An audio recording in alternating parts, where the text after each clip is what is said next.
I think one thing that most humans share in common, or perhaps every human shares in common, is a desire to have a positive impact on the world, to have our lives mean something, even after we are long gone. We want to leave a legacy of sorts, a positive impact on the world. And the good news for us today in the gospel is that God desires this for us as well. Jesus tells us that our Father in heaven is glorified when we become his disciples and when we bear fruit in the world.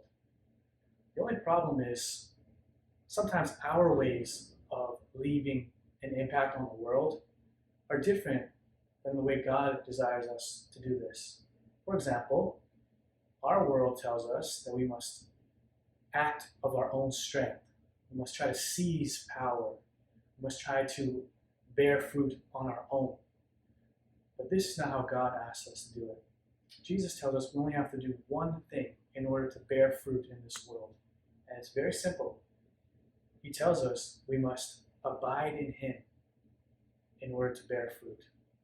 And he gives us a very simple and beautiful analogy of a branch and a vine.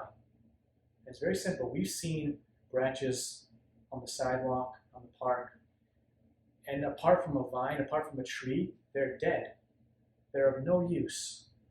But as long as they remain connected to the vine, they bear much fruit. For us as Christians, this means we must remain close to Jesus in prayer, in the sacraments. We must remain in communion with the church.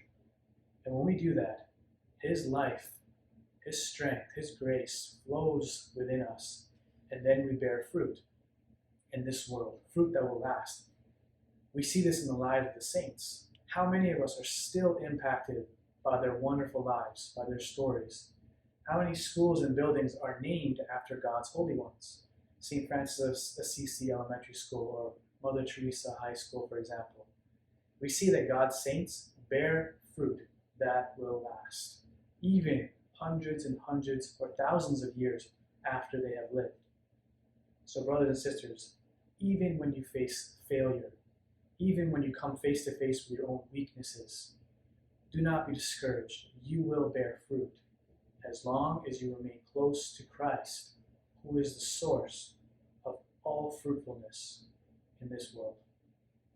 May God bless you.